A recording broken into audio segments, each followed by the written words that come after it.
大家好，我是戴眼镜拿着话筒的阿拉斯加偏偏，今天说一说《人民的名义》前5集。电视剧节奏缓慢，角色众多，人物关系复杂，所以这期视频我还是尽量慢点说吧。男主角侯小白是最高人民检察院反贪局侦查处的处长，他接到实名举报，说国家部委项目处处长赵老汉和汉东省荆州市副市长丁大胖2个人贪污受贿。小白在北京调查赵老汉的同时，让自己的老同学、老战友、老同事汉东省反贪局的局长陈小黑协助他调查丁大胖。谁知道陈小黑刚出门就被汉东省检察院检察长老季头拦下了。他说丁大胖可是个副市长啊，你说抓就抓，你以为老丁抓小鸡呢？跟我去省里先跟领导汇报吧。2个人到了省里就开始开大会，到场的有丁大胖的上司荆州市市委书记李达康，还有省纪委书记、省委副书记高玉良，省公安厅厅长齐同伟。这个齐厅长还是小白和小黑的学长，3个人上大学的时候都是高书记的学生。5个人磨磨唧唧开会研究到底要不要抓丁大胖。另一边小白已经对赵老汉展开了调查。赵老汉说，听我名字就知道我有多艰苦朴素，你看看我家里一点值钱的东西都没有，怎么可能贪污受贿呢？小白调查了赵老汉的家，果然什么都没有发现。小白又调查了赵老汉的办公室，居然还是什么都没有发现。小白最后调查了赵老汉名下的别墅，竟然好吧，这次真的有发现，冰箱里、柜子里、被子里全是钱，整整2.39995,400元。其实如果是在现实生活中查贪官，可能第一步就直接带着他去别墅了。电视剧这么安排是为了让情节更丰满，节奏更紧张。小白给小黑打电话，我这边的贪官赵老汉已经抓到了，你那边的贪官丁大胖也抓到了吧？小黑说，我还在省里开大会讨论呢，不过我已经派手下去看着丁大胖，他肯定跑不了。果然小黑就被打脸了。丁大胖也接到了一个神秘人的电话，偷偷从9期溜了出去。他故意把手机落在了车上，然后让司机开到自己老家，骗警察去追踪自己的手机，自己则打车去机场偷渡到了美国。因为抓贪官这件事属于高度机密，所以这个神秘人很可能就在和小黑一起开会的老季头、达康书记、高书记和齐厅长这4个人当中。其中对于抓自己的副市长达康一直持反对意见，但是偏偏可以对着狗窝发誓，这只是电视剧中常用的欲左先右的手法，故意忽悠观众，让大家以为达康书记是贪官。其实一个唱白脸，一个唱红脸的高书记和齐厅长更让人怀疑。汉东省刚调来一个省委书记沙瑞金，在这个关键时刻居然发生副市长贪污这么大的事，对大家的仕途都产生了不利影响。尤其是丁大胖的直属上司达康书记表示压力山大，他警告自己在银行工作的老婆少跟丁大胖来往。你这话说的有点多余啊，人家丁大胖都飞去美国刷盘子洗碗了，还怎么来往？之前要是有来往，现在警告也来不及了，直接把自己老婆举报得了。达康还把手底下人臭骂了一顿，我下面的副市长这么不是东西，你们怎么不告诉我呢？手底下人说，我们也不是什么好东西啊，不对，我们也不知道他不是好东西啊。然后报告说，确实有人举报过丁大胖，山水集团买下了大丰服装厂的地皮，但是厂里工人态度强硬，拒不拆迁，所以山水集团的女老板怀疑大丰厂的蔡厂长向丁大胖行贿。另一边，陈小黑的父亲退休的老检察长老陈找到了高书记，老陈说大丰厂改制当年是他亲自办的，给每一个工人都分了股权，那块地皮现在值10个亿，但是让蔡厂长5000万就卖给了山水集团，而且不管下岗工人的安置问题，所以才导致工人反对拆迁。不管怎么着，这个大丰厂的拆迁问题肯定又是一帮的贪官污吏行贿造成的。达康书记说1周之内必须把这个大丰厂给我拆了。拆迁的一听市委书记都给咱们撑腰了，还怕个鸡毛啊？拆！然后就开着推土机准备强拆，厂里的工人也不怂，直接在门口放了火。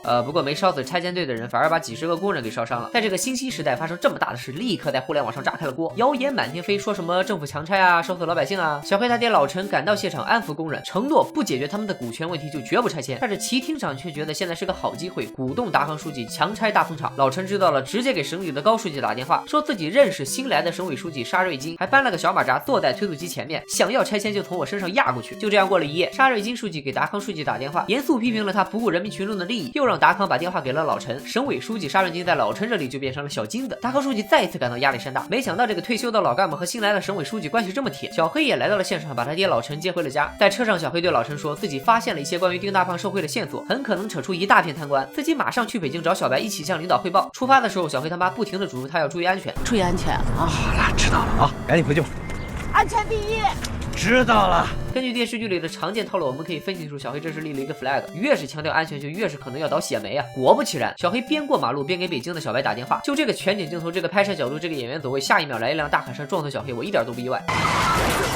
小黑进了重监护室，很可能变成一个植物人。小白心里非常难过，决定申请调到汉东省，接过汉东省反贪局局长的重任，继续跟这帮的贪官污吏斗智斗勇。看完前5集，偏偏表示这确实是近期非常出色的一部国产电视剧。看惯了小鲜肉们的面瘫表演，再看看老戏骨们飙戏，真的是爽歪歪。网上很多人夸侯勇演贪官演技精湛，不停的变脸，其实偏偏却觉得这种表演太过刻意，语言和表情都极其夸张，让偏偏第一眼就认定了这个人绝逼是个贪官。反而是吴刚饰演的达康书记给偏偏留下了深刻的印象。乍看之下一张扑克脸，但仔细一看，眼神的游离，嘴角的抽动，哪哪都是戏。这种几乎毫无表演痕迹的微表情表演才是演技的最高境界，值得年轻一代演员们学习。关于《人民的名义》前5集就说到这里，剩下的剧情说不说，啥时候说，偏偏也说不准。再说最后一句吧，过马路的时候千万别打电话，注意安全。你们要是有个3长两短，我也会很心疼的。拜了个拜。